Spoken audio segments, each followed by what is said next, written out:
another episode of Two Guys and a Chainsaw. I'm Todd. And I'm Craig. Some of our longtime listeners will understand that whenever a famous person dies, we feel sad, and then we immediately go to the internet and see what horror movies have they been in. Right. So that we can do our own special tribute to them. And last month, Kirk Douglas died. Kirk Douglas was 103 years old when he died, so I'd say he's lived a pretty long and rich life. Very well known, very successful actor, has literally spawned other well known and successful actors. So here we are today doing the only horror movie really that I could find that he's done. The Fury by Brian De Palma. Kind of a nice little follow-up in 1977 from Carrie, which was well received, but not quite as big blockbuster powerhouse moneymaker that he expected it to be. So he immediately did a follow-up, kind of along the same themes as Carrie. We're still dealing with telekinesis and these kind of psychic powers, but it is a bit more of a thriller, globetrotting kind of adventure. Takes us out of a high school and way out into the wider world with all of these other factions in play. So I think he's just trying to make a slightly bigger movie that's going to have a wide appeal, which is why I think it categorizes as a horror film. But if you go to IMDb or if you go to Wikipedia, they call it a science fiction horror thriller film. And I think that's probably a little more accurate. Maybe a little closer to the thriller side. There are horror elements here. There are some sci-fi elements because we're dealing with these psychic powers instead of supernatural powers, I guess. But at the end of the day, this is the movie we have, and we're going to have a lot to talk about, I think. So how about you, Craig? What did you think of this movie? Had you seen it before? No, I had never seen it before. I had heard of it a little bit before my time. It came out a year or two before I was born, and so I probably just missed it for that reason. I am a big fan of De Palma's Carrie, and there are certainly elements of that here. Like you said, Carrie was successful for the lower budget film that it was, but De Palma felt like it just didn't have the star power that it needed. I mean, Sissy Spacek went on to be a household name and very famous in her own right, but at that time, she wasn't a name, and Kirk Douglas is a huge name, and had been for decades. He started out in the theater, had a successful career in the theater, and then went off to serve in World War II, and I don't remember if his acting career in film started just before that or really kind of picked up after he came back. He hadn't really planned on making the jump to film, but a friend of his, a famous actress, convinced him and hooked him up with an audition, and he got a role, and that launched, just a huge film career. Incredibly famous, and like you said, he's the father of Kirk Douglas, who is also a huge movie star. Michael's son Cameron is into films now after struggling with some legal issues, but yeah, I mean, he's a Hollywood legend. This movie, is a little bit out of his wheelhouse, and what was funny to me is I feel like they're kind of, in this movie, they're presenting him as almost like an action hero. Yeah. And even at this point, I mean, he's a good-looking man, but he was 61 when this was filmed, and he's starting to show his age. I firmly believe that he is in the physical condition in this movie to do the things that he portrays, but he is getting older at this point. But like you said, he lived to be 103. I guess that was not atypical in his family. His family, I guess, had a history of living long lives, and so he was no exception. And just recently passed away, and of course, his surviving children, I don't know how many of his boys are left. I know that suicide has also been a constant in their family, as has been addiction, so I know that he's lost at least one, if not a couple of his sons to that, but his surviving family was sad, but, of course they were able to pay tribute to his long and illustrious life and career. So that's nice. So we just wanted to do this just to kind of pay tribute to somebody who really earned his position in Hollywood. I have a lot of respect for this guy. I can't say that I'm a huge fan. It's not like I've seen tons of Kirk Douglas films, but you just have to respect somebody who's had that kind of longevity.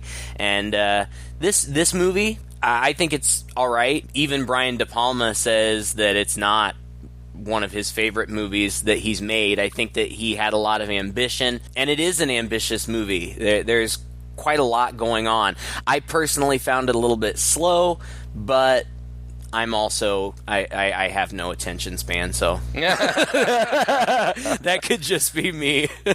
Were you watching this on your computer as well while you were at work? The second half. Craig and I talk, actually, outside of this podcast, believe it or not. And he mentioned to me when he was in the middle of watching this that he was going to finish it soon and warned me a little bit that the movie was going to be slow. So going into it, I had that thought that maybe it was going to be a slow film. And I intentionally watched it at a time when I wasn't terribly tired because I also have very little patience for slow movies. I do have to echo your sentiment, though, about the film. I do also think it runs a little slow. It's odd because I'm a big fan of Roger Ebert, and I went and I just couldn't help. I try not to read too many reviews before we do this because I don't want them to really color my own personal thoughts. Right. But occasionally I want to hear what Roger Ebert has to say about it. And in his review, which was 3 out of 4 stars, he called it fast-paced. I think maybe for the time. Yeah. Maybe for the time this would have been considered a somewhat fast-paced movie. Although there were other critics and people at the time also complaining that it was a little slow. I think most of the complaints about this movie centered around just how the plot doesn't make a lot of sense, or it just has got a lot of holes in it, or it's a little hard to comprehend. And I would share that sentiment for sure. That's something else that I said to you too. I said, I've got a half an hour left and I'm not really sure where the plot is going. Like, I just didn't know. I couldn't figure out what the end game was supposed to be. And ultimately, when it did get to the end, I was kind of like, that's it? It's over awfully quickly. Right. We sat through this whole thing just to get to that? Like, I don't know. It was kind of disappointing to me. I don't want to go into it, because it's not a bad movie. I don't think it's bad at all. I think it's competently made. The performances are fine. And it's not like things don't happen. Things do happen. There are big action pieces and there are interesting characters. So I don't want to start it out as though I think it's a bad movie, because I don't. I just found it a little bit confusing and a little bit slow. But those are my biggest complaints, really. Okay, yeah, fair enough. Me too, I would say that. The movie aspires to, like I said earlier, it kind of aspires to be pretty big and globetrotting. I thought it was really funny, the opening scene. The title card comes up and just says, Middle East. Like Middle East is a country. Right. It doesn't matter, apparently, to the directors or maybe to the audience. We're just going to have a desert area. There are going to be terrorists involved. It's the Middle East. Right. But Kirk Douglas comes swimming out of the water with a kid, and it turns out that this is his son. And I say kid. He's an adult. He's an adult kid. Probably, is he supposed to be 19, 20, 21 maybe? Yeah, that's what I'm guessing. Like maybe just out of high school would be my guess. His name is Robin. And Kirk Douglas's character's name is Peter. And there's this scene where they're like they race, like they're competitive, but it's all in good fun. They race in the water, and then they're just kind of like wrestling around, very macho kind of stuff. And very macho. Yeah. But then they sit down at like a bistro table, like on the beach. They're talking, and they're going to be moving to Chicago, and Robin's worried about it for some reason. And you just get this suggestion that they're moving to Chicago for Robin, and he's going to be going to this institute, and he's nervous about it. I just won't fit in there. I feel like some kind of freak. Now, what is this? I don't know, maybe if I knew what was wrong with me. There's nothing wrong with you. I might do okay in a zoo. Now, what the hell are you doing? Feeling sorry for yourself? Okay. You have a talent that would shock the hell out of people. but it's a talent that also can be put to good use. That's nothing to be ashamed of. Now, Childress understands this. That's why he wants you to go to this school in Chicago. You meet other kids that are special like you. And we find out, of course, later that it's psychic, kind of. It's more about telekinesis, and they call it biomagnetic energy or something like that. And then there's also another guy there named Childress, played by John Cassavetes. Yeah, John Cassavetes from lots of things, but I always remember him as the husband from Rosemary's Baby. And you can tell right away that he's shady. There's something going on with this guy. And out of the blue, there's this huge terrorist attack, and it's a huge action sequence with machine guns and explosions and boats, and right away I was like, oh, okay, yeah, it's gonna be that kind of movie. It happens after the boy Robin walks away from the table along with Childress, and Kirk Douglas is still sitting there kind of finishing his wine. And it seems like they're targeting him. It becomes kind of obvious that they're targeting him at the table. And so Childress is pulling away Robin. He's not letting him go back to help Kirk Douglas as everything's kind of under siege. I keep calling Peter. Peter's his name. And he goes into this big sequence where he runs and he manages to get away on a little boat and tear off across the water. But then the terrorists shoot the boat and the boat explodes. Robin's really upset because Dad's dead. Gets pulled away. But of course, we see Dad sneak out of the water. And when he looks up, he can see on the wall that Childress is there talking to one of the guys who was shooting at him. So he immediately realizes he's been betrayed. He finds a gun from one of the guy's corpses on the beach and shoots up at Childress, and Childress's arm gets injured. And then he runs away. I don't even know if we get a title card. Years have passed or anything like that, but now we're... a year has gone by. It's we started in 1977, now it's 1978 in Chicago. Chicago, right. Present day, and we're gonna Chicago. We know is where Robin was going to go. I had initially had the impression he was going to a school, but it's like you said, it's an institute, and we're at a school, and there's a woman walking along with her friend, and the woman's name is Gillian. Yeah, she's played by Amy Irving. Amy Irving has these phenomenal eyes. This movie, by the way, is so 70s. I don't think any of the women here are wearing bras. The look at the time was very much super skinny. Yeah. And so is Amy Irving. She's super skinny in this movie. She's very attractive. Yeah, she is. She had been in Carrie, too. She played Sue Snell in Carrie. So she and De Palma had worked together before. And they're not at a school yet.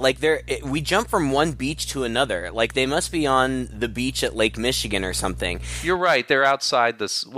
yeah, you're right. You're right. And they're in bathing suits, and they're just walking around, and they're talking, and they're studying for exams or something. I don't know. Her and a friend. Some weird guy starts following them, and they notice, and so then he backs off, and we see him call somebody on the phone, and he says, I found one. It's a girl. She's a psychic. She can help you. And we can hear that it's Peter on the other end of the line.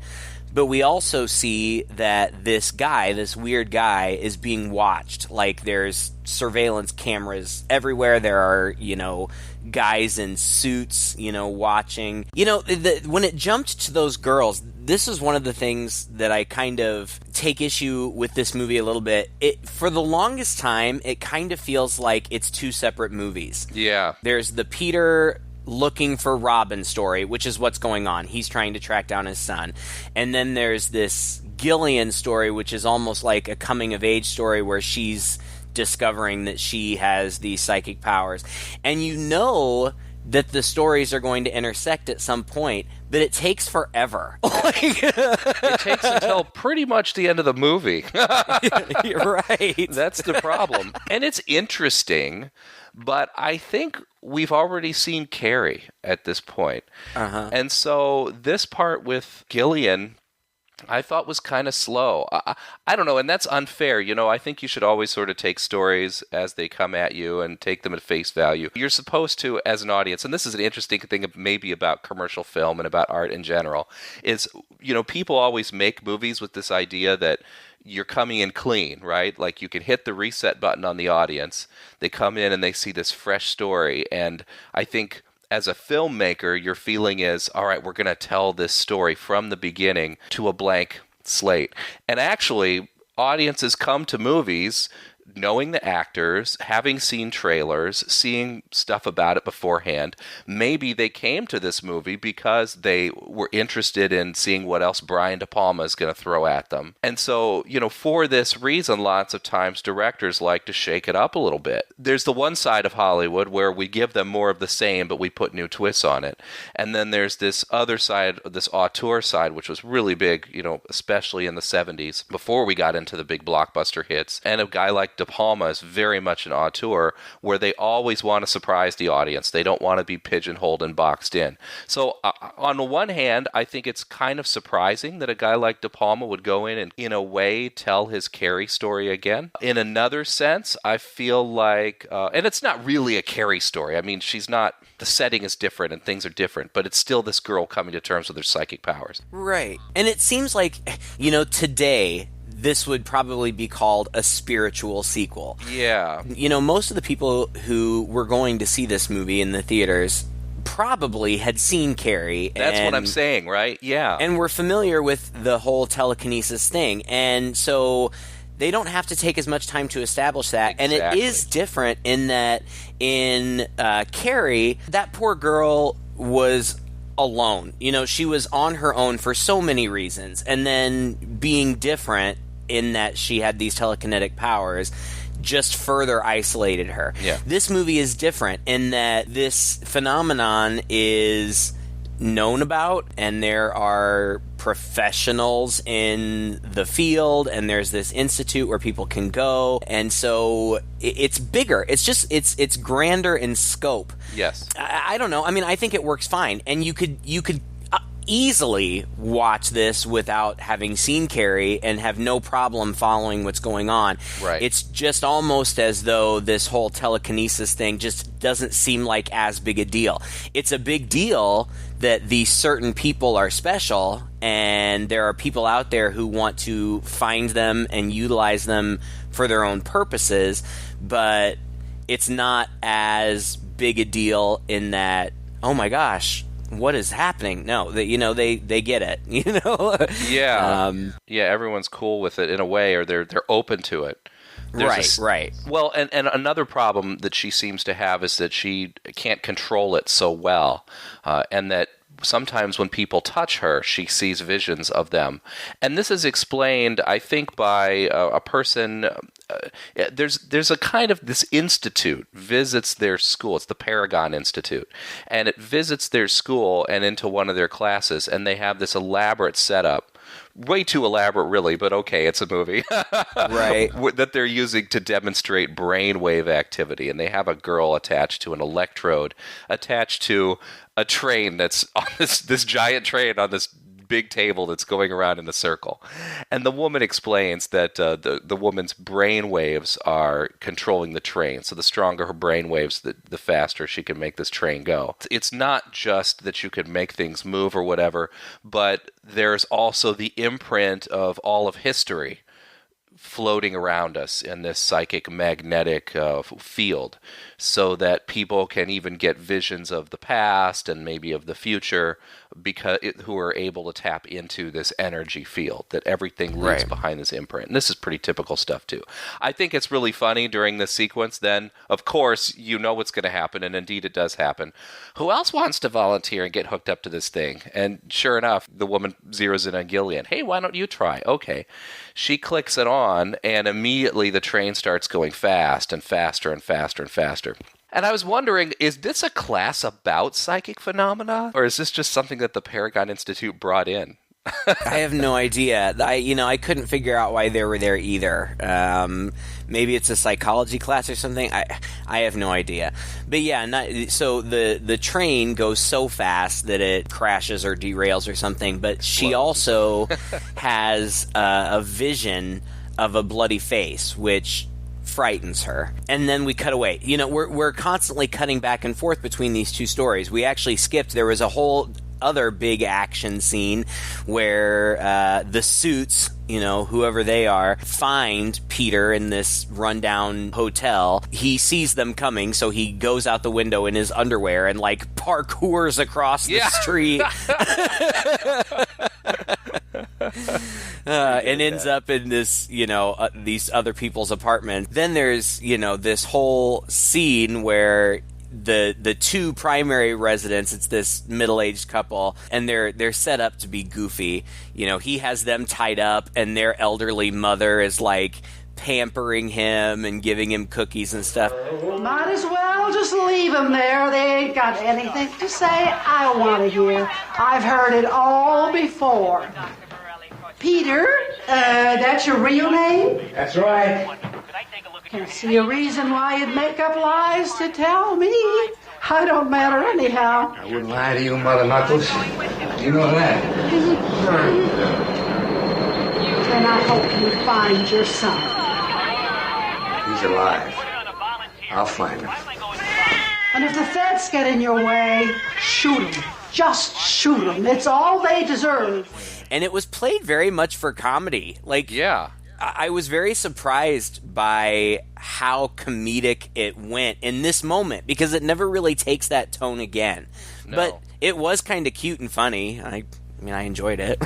Yeah, but you're right. It's so out of place in this movie. It suddenly we're in this hilarious little domestic scene. She's made him breakfast, and she's chatting with him a mile a minute because he'll actually respond to her. Well, yeah, and he disguises himself in this ridiculous disguise where, he uses white shoe polish to whiten his hair, and he puts on glasses, and he shoves, a couch cushion under his shirt. And doesn't even conceal it well. It's sticking out. It's the silliest disguise, and it doesn't even work. No, it doesn't. And this institute must be really well funded, because they have surveillance everywhere. Yeah. Just dozens of guys in suits and sunglasses, positioned on streets and in buildings.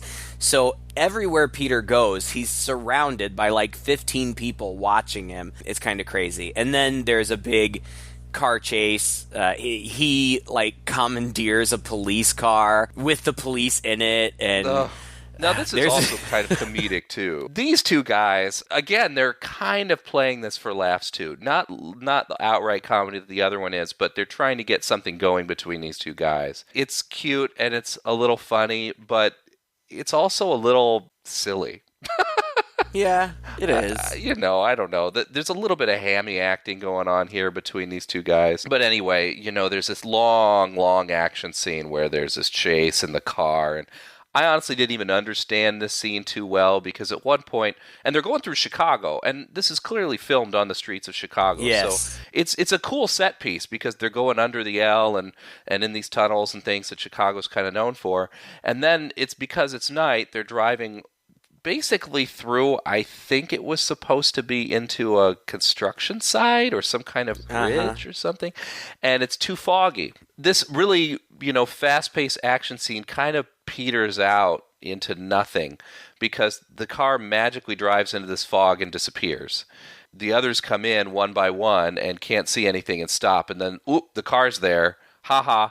And it's almost like they're taunting these guys, and he's got this little plan. One of them, somehow he tricks one car of bad guys into shooting up the other car of bad guys. Somehow. But you're right, it kind of doesn't make sense. It seems like the good guy car can just kind of appear and disappear whenever it wants to. And so the bad guy cars, are always taken off guard, and he eventually dispatches all of the bad guys that are following them. And then, for reasons that I don't understand, okay, so this the car that he took with the cops in it, it's not a marked police car. In fact, it's just one of the cops' personal cars. And, like, that's part of the joke. He's like, oh, I just bought it an hour ago. Please be careful. And so then at the end, for reasons that I don't understand, he just tells those guys, he lets the cops out of the car, and he tells them, You see Childress, ask him if it was worth his arm. What happened to his arm, Peter? I killed it with a machine gun. Hey, Peter, now wait. Tell Childress to follow me. and then he drives it into either Lake Michigan or the river. I don't know. But why? Like, that was mean. Meanwhile, back at Gilly's school, some girls are, well, one girl, I guess, really, is kind of giving her a hard time about, you know, oh, so you've got powers now or whatever. And this girl is played by Laura Inez, who went on to do a very long run on ER. I wouldn't have recognized her. She was so much younger then. And then one of the other random girls just sitting at the table is Daryl Hannah. Yeah. And I kept looking at her like, why do I know that girl? She's so familiar. And I couldn't figure it out for the longest time. And finally, apparently, for both of these women who went on to have big careers, this was their first appearance in a feature film. But so this girl, played by Laura Inez, is, you know, just being your typical mean girl, taunting Gillian. She says something like, you know, prove it. Read my mind, is what she says. And Gillian basically says something like, I don't think you really want me to do that. And she's like, what do you mean? Why wouldn't I want you to do that? And Gillian says, well, I don't think that you would want everybody to know you were pregnant. So the girl freaks out. She's like, how did you know that? And she grabs Gillian by the wrist, and Gillian is visibly upset, and she says, let go, let go, let go. And it's because this other girl starts bleeding, like her nose starts bleeding. And I don't remember, but this is the side effect of Gillian's powers, is that I don't know if she affects the energy around her or what, but for whatever reason, she makes people bleed.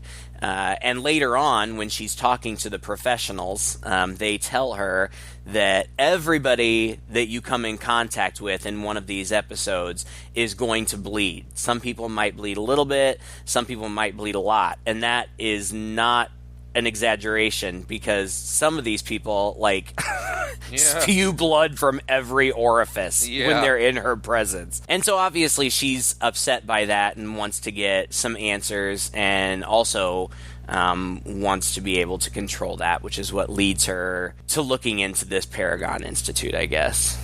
Then Peter manages to catch up with this woman named Hester. And we have seen Hester. She was one of the people from the Institute at the school. And it turns out that he knows her. She's like a former girlfriend of his or something like that. I'm really not sure where that relationship came from. Did they ever explain their backstory? I don't think they did, but the impression that I got was that he sought her out, and that initially it was really just kind of deception. Like, he established a relationship with her because he wanted some access to Paragon, and because she worked there, she could be his access. But it also appears that over the course of their relationship, they really have developed feelings for one another, and he does have feelings for her, because later on, spoiler alert, she dies, and he's sad.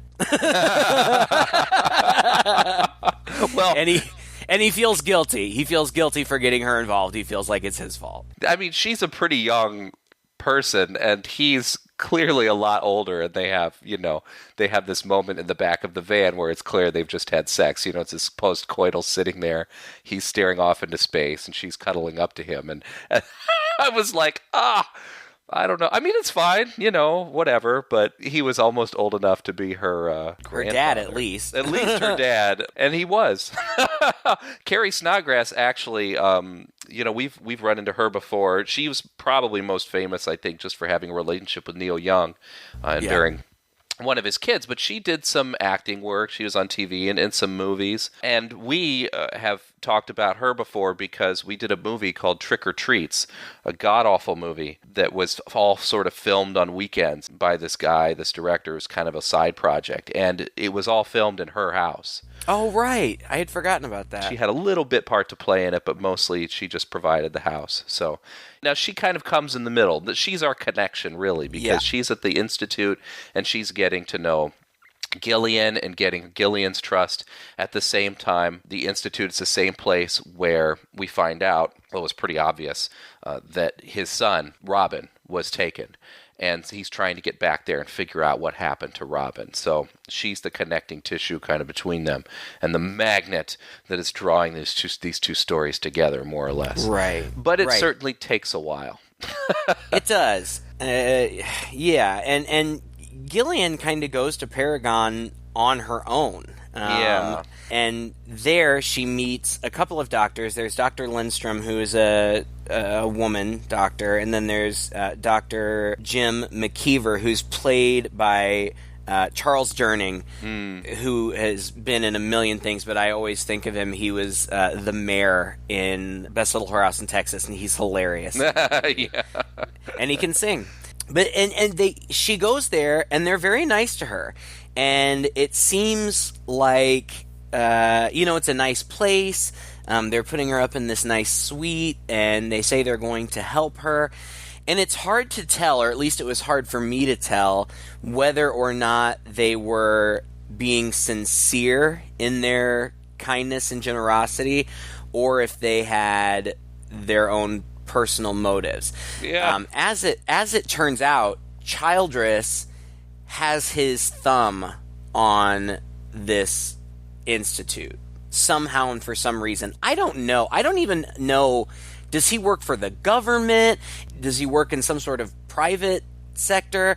I could never figure that out. Is he just some rich guy who has interest in this and who can afford to pay hundreds of spies to hang out all the time? I never really understood who he was or what organization he worked for. Did you? It's hard to say because I don't think it's ever made clear, but my presumption was it had something to do with the CIA because Peter is a former CIA agent. Okay. And so I figured that was their connection was somehow in the CIA. And then, again, this is just, I think, my mind putting it, trying to fill in the blanks more than anything else. I figured this was part of some offshoot kind of relationship, part of a CIA kind of telekinesis psychic program that they might have. Because he does make some comment later about weaponizing these people, but that's much later in the movie, and it's never really clear, what's going to happen. It's really just like he's the bad guy. Right. And the Institute, you're right, also comes across as being under his thumb. The Institute itself isn't necessarily sinister,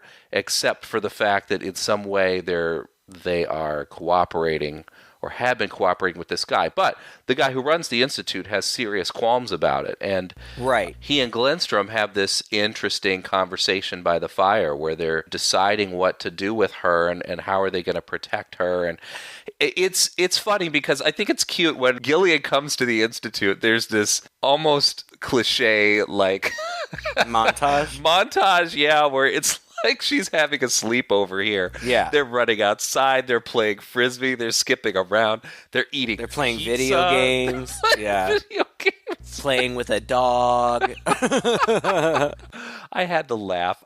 That also felt, I don't want to say out of place. It just seemed a little silly for something Brian De Palma would do. Well, I think what they're trying to establish is a relationship between Hester and Gillian primarily. Yeah. And Hester is trying to get close to her because Peter is interested in her because he believes that she can help him find Robin.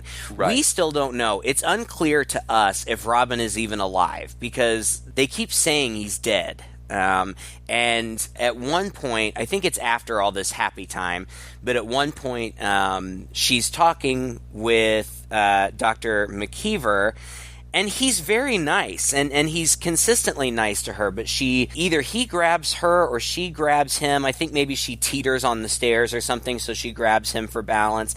and she has another vision, and it's a vision of him, Dr. McKeever, chasing Robin through the house and up the staircase that they're standing on. And when they get to the top of the staircase, Robin backs away from Dr. McKeever and backs all the way out of the window, and she sees him go out the window. It's on the second story, at least. So we don't even know if he's dead, and at this point, of course, that makes her suspicious of the Institute and of Dr. McKeever. As you said, it seems like an unwilling partnership. You know, it just seems like Childress has the power to make them do whatever he wants them to do. And it seems like the doctors, especially McKeever, are frightened of him, and probably should be. In that, I didn't notice it in the moment. I didn't notice it until later. But in that montage, when they're doing cutesy stuff, there's a scene, really, where they're sitting there playing cards or something, Hester and Gil, and Hester's like, oh, wouldn't it be nice if we had some ice cream sundaes? And, like, she describes all the toppings and stuff. And then this, like, the cook for the Institute comes out with this ridiculous, like, sundae bar on a tray, with, like, every topping you could imagine. And then they proceed to make their sundaes, and they use, like, every topping. Like, they just put everything on it, which is funny in and of itself. But it's even funnier when you realize that the cook is Large Marge. Did you catch that? No, I didn't catch that. She's Large Marge from Pee Wee Herman. I love it. Did not catch her name's that. Alice Nunn. I didn't recognize her in that moment, but she sticks around. She's there. And I noticed later, and I'm like, wait a minute, is that Large Marge? And I'm like investigating on my computer. Sure enough. I thought that scene was so funny because they're having this conversation, but after a while, you kind of become distracted by these horrifying sundaes that they're putting together. Yeah. That just have every little bit on it. And then at the end of the scene, she tucks into the sundae and, like, almost vomits. She's like, this is too much. And I thought, oh, yeah, that's exactly what I was thinking. I mean, it was really funny. You know, Brian De Palma, as the director, he's very much of an auteur. He got a real Hitchcockian vibe, actually, I think, to the way that he films things, and a lot of times it works. Sometimes it's distracting, but nobody's ever going to fault him for not being an excellent director. And every time they film a scene where two people are sitting at a table, he does the same thing in this movie, where the camera starts on one part of this one side of this table, and it slowly pans around to the other side while they're talking. And sometimes they're not done talking by the time it gets around to the other side, so then it starts kind of slowly sweeping around the other way. And, you know, the first one or two times this happened, it started to call attention to itself. And then it seems to happen every single time they film these scenes of two people sitting down at a table talking, to the point where it got to the Sunday scene, I'm like, here we go again, camera around the table. I didn't notice. There were even shades of Psycho a little bit. He likes to film top down a lot too, just to shake things up a little bit. And that scene where Robin is chased up the stairs and out the window, it's this sort of top down scene, very reminiscent of the scene in Psycho where Norman Bates' character comes out with a knife and pushes someone down the stairs. I always think it's quite interesting in movies how windows are so super fragile. Right. People never just back out of an open window, which is a lot more realistic. Like, he just backs out, breaks the glass and panes of this window as he goes out. At this point, Gillian just kind of becomes a pawn. Like, everybody wants her. McKeever wants to tell Childress that, and he does, in fact, tell Childress that she's a fake, she's a phony, she doesn't really have any powers. But then there's an incident where Lindstrom is talking to Gillian, and Gillian has these visions of Robin, and she sees that he is alive, and he's somewhere where he's being tested on, and, like, he's all hooked up to electrodes and computers and all kinds of things. While she's in the midst of this vision, she's also touching Lindstrom, and Lindstrom is bleeding, like, from everywhere, like from her eyes, her ears, her nose, her fingernails. Like, it's just blood everywhere. I thought that she was dead but we never see her again, but they say that she's recovering or something. So when Childress finds out about that, then he knows she has power, so he wants her. Meanwhile, Peter is trying to get Hester to sneak Gillian out, which she eventually does. And it's, just kind of this contrived thing where she plays this ruse and she gets Gillian out, and there's a chase down the street, of course, because they're constantly under surveillance and there's constantly these guys in suits around, and there's this chase down the street.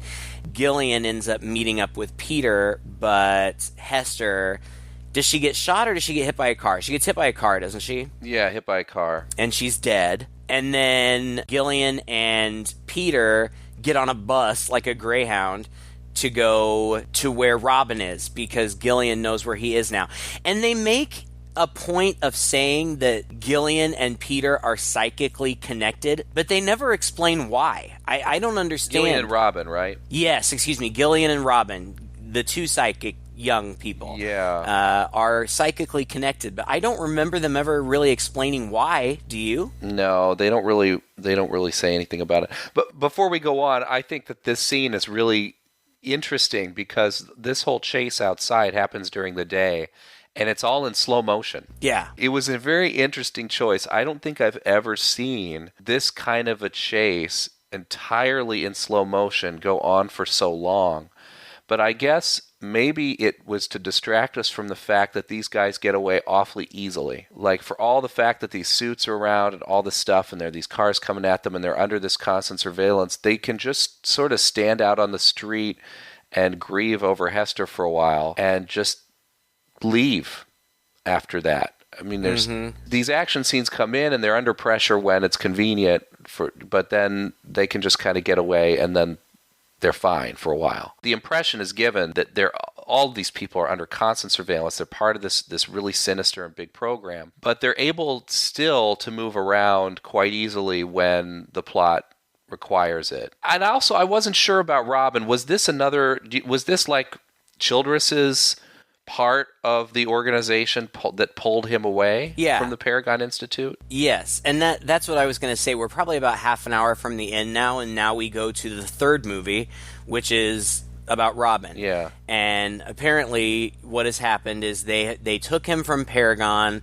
because he had all this power, and they have been testing him and training him to hone his abilities. And it's worked. Like, he is very much in control of his psychic abilities, but a side effect is that he has become very edgy, which I assume is where the title comes from, the Fury. Like, all of a sudden, before, when we met him in the beginning, he was this nice kid, and now he's just on edge all the time. He's snapping at people all the time. One of Childress's people is this woman, this dark-haired woman, and it seems like she and Robin are in like a romantic or sexual relationship, which is weird because she seems significantly older than him. He's so on edge that this woman tells Childress, I need to take him on a vacation. He needs some rest and some time to calm down. And Childress is like, fine, you can take him for one day. Take him around the city, show him the sights, but then you have to come back. So she does. She takes him into downtown Chicago, and we see him walking around in this indoor amusement park, which I guess was an actual establishment in Chicago. It was erected, I think, in 1975 and closed by 1980 and then torn down by 86. So it didn't last very long, but it was the first indoor amusement park / shopping mall, and it makes for a really good set piece. Yeah, and that's kind of all it is. I mean, here's the problem. I think one of the problems with this movie is I feel like we're supposed to sympathize with Robin in some way, but it's hard to, because he's a jerk now. Yeah, we really haven't known Rob, except for one scene in the very beginning. We haven't really seen him again, and now we see him again, he's a total asshole. So, it's hard to feel much sympathy for him. He's just kind of a loose cannon. And he's walking through this amusement park, and this just demonstrates it. He sees some Arabs.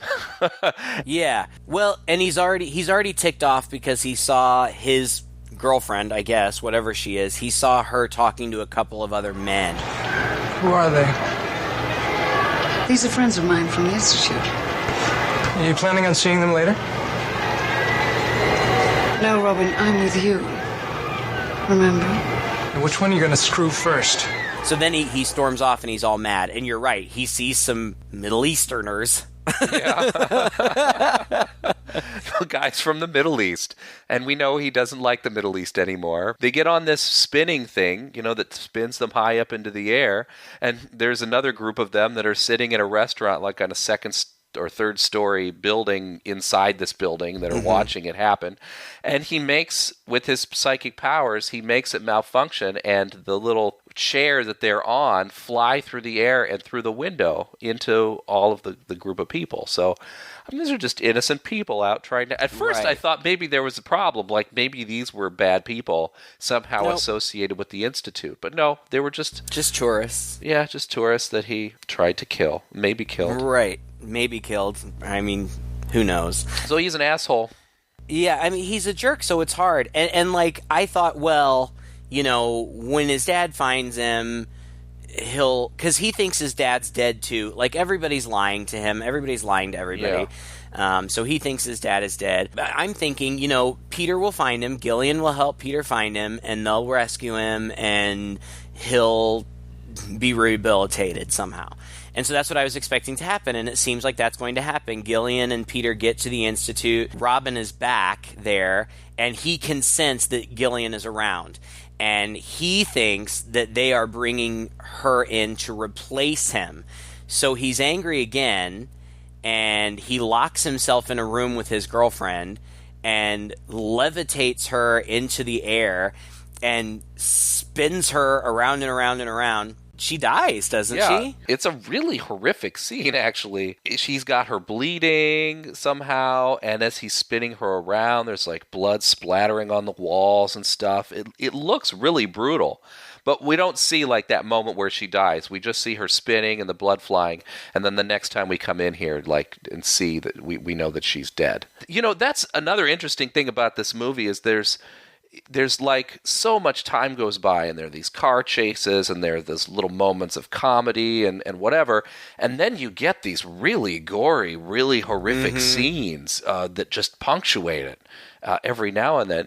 Like, just to compare it with Carrie, like Carrie has one. There are some things kind of that happen during Carrie, but it's all culminating and leading up to the big climax at the end, where Carrie goes ape and everybody dies. This is like boom, boom, boom, really graphic. So it's odd. He's going for this tentpole mainstream kind of Jaws killer, which is kind of what he wanted to do with this movie, that he makes it so gory. And it kind of reminded me of a Giallo film, like Fulci, like with the bright red blood and the close-ups on people's eyes as they're bleeding from their eye sockets and stuff. It had that similar style. And then so he kills his girlfriend, and Peter and Gillian are captured by Childress's people, and they're brought inside, and Peter wants to be taken to his son, and eventually Childress is like, okay, he's in there, go see him. So Peter walks in, and he doesn't realize that Robin is levitating above the door. So he walks right underneath him, and then he turns around and sees him. Robin has already killed a couple more guys at this point. And so he turns around and he sees him, and he just says, "What have they done to you?" Son? I know they told you I was dead, but they wanted me out of the way.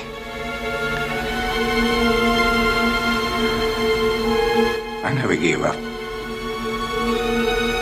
I kept looking for you all the time. And then Robin attacks Peter, which I didn't even get. Like, because this is his dad. They had a great relationship. He thought he was dead. Here he is. But he just immediately attacks him. They both end up going out the window.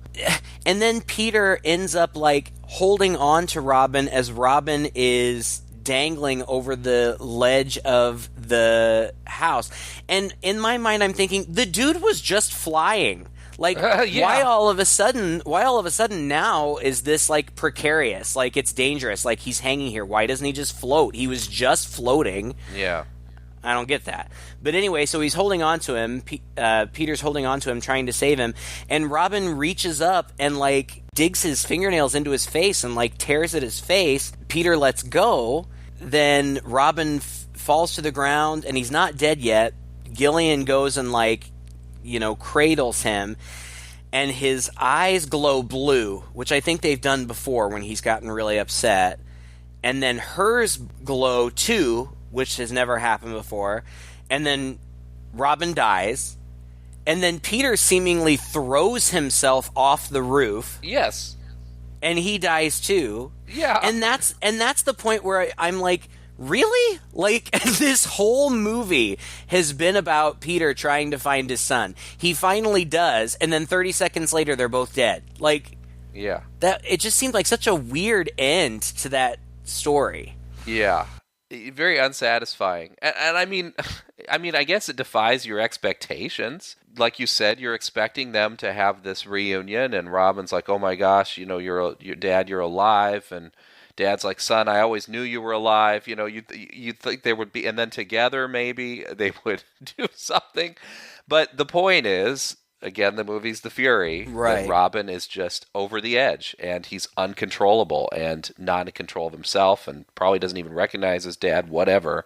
Right. And that's it. I mean, like, that is basically it, because... Well, there's a cap scene. There is a cap scene, and I'm going to get to that. I guess what happens is that Robin transfers his powers... That's the impression that I got. Yeah, into Gillian. So the next morning, Gillian is in the bed of this place after all of this. Childress comes into the room. He comes in, and, you know, he's nice to her, and he's reassuring, and he's like, everybody, you know, was wrong about me. I never had any bad intentions. I just want to help you. You know, I wanted to help Robin, and so he paints himself to be this benevolent guy, and it seems like she falls for it because she, like, embraces him and then kisses him, but I guess it was a trick because his eyes start to bleed and he gets up and he's blind and he's stumbling around the room, and then she blows him up with her mind, and that's the end. Yep. He explodes. And you get to see it like 10 times because we see it from all the different angles. I guess the first time they filmed this scene, it didn't go quite right, and the body parts weren't flying in the directions they were supposed to. So it took them days to get back to this scene because the room was a big mess. They had to clean it all up and try it again. But yeah, he explodes, and this, again, for a mainstream movie, this is, I don't know, I guess it was the 70s, you know? Things were different then. But it's pretty gory. Yeah, it is. And that's just it. I mean, we don't know what happens to Gillian. We presume that she has these powers now, and I guess, presumably, she can control them now. But you know, so who knows? It's a little unsatisfying because she just met this guy. She didn't really know this guy. Like, this guy wasn't the one who was really on top of her the whole time. Robin is the one who should have killed him. Yeah. you know? Right. He's Robin's mortal enemy, and Peter, and the two of them just die. And it's just up to her to kind of avenge it for them. So she does. Right. She blows him up. But, like, her rage, maybe it's just a manifestation of Peter's rage. Maybe. And Robin's rage, I guess, is like this transference maybe kind of transferred a bit of his essence into her as well, and maybe that is what was coming out. Because, like I said, from a plot standpoint, from kind of a character development standpoint, for her to be so angry that finally she blows somebody up, he's not the guy I would have thought would have gotten it. But he deserved to get it because he is the mastermind, apparently, behind everything bad that was happening to everybody. So Exactly. But we're not too sure how or why. So there's just a lot of unanswered questions, and it's just a little bit like, oh, okay. I mean, by the time the end of the movie came, I was like, you know, it was an all right movie. You know, nothing wrong with it. Very well made. Oh, the score. John Williams did the score. Mm-hmm. And it's good. It's really good. And he wrote it intentionally to try to mimic Hitchcock scores. And it sounds good. You know, right from the beginning, from the opening credits, you can tell that it's going to be a good score, and it is. Well, and I would say it elevates the movie, but honestly, like Brian De Palma elevates the movie. I mean, his camera work is fantastic, and the acting is for the most part, except for some of these bit parts that get a little hammy, the acting is pretty good. It's just, as a story, it's just a little boring for a while because you're waiting quite a while for it to come together and for these questions to be answered. Many questions aren't answered, and then when it does come together, it's all kind of at the end, and it's over quickly. And you're just kind of scratching your head. What was the point of this whole journey when it's all just going to end up in tragedy in about 5 minutes anyway? And, you know, Kirk Douglas is good in this movie. He's a good actor. I'm sure that if we explored outside of the realm of horror, we could find much, much stronger and more compelling performances by him. But, you know, this is what we do. So I'm sure this is not like his masterpiece, but he is good in it. With what he's given. His character doesn't have a whole lot of depth. You know, he's kind of one note. You know, he's got a singular mission and a singular focus, but he's handsome and charming and intense in moments. And so I still say, you know, it's a good performance. I'm sure not one of his best, but even not at his best, he's still a talented guy. And I think that, you know, he will be missed in Hollywood. He hadn't worked for quite a long time before his death because he was so advanced in age. But he has 95 acting credits on his IMDb, a couple of directing credits and some producing credits. He made a major mark. He will be remembered in cinema history, I think, probably forever. And that's, you know, we wanted to celebrate him and, you know, give him a little send-off. So that's what we were doing today. And so we did that, as we often do, by kind of crapping on his movie. His performance was fine. Yeah. Why is it that? It's because it's horror. Some of these people phone it in, and he wasn't phoning it in. It's just not the best movie. Yeah. Well, thank you again for listening to another episode. If you enjoyed it, please share it with a friend. If you like this podcast, you can just find us online by searching Two Guys and a Chainsaw. You'll probably run across our YouTube channel as well. We have about half of our episodes up there now, so if you prefer to have YouTube going and listen to us, there's no visual there, just our faces frozen on the screen. Feel free to check that out. We're trying to build an audience there, so if you can subscribe to us there on YouTube, we'd really appreciate it. Also, if you have any requests, we're probably going to enter a series of requests for the next month. So send us those our way to either our Facebook page. You can tweet us now. Two Guys Chainsaw is our Twitter handle. And you can also go to our website. Until next time, I'm Todd. And I'm Craig. With Two Guys and a Chainsaw.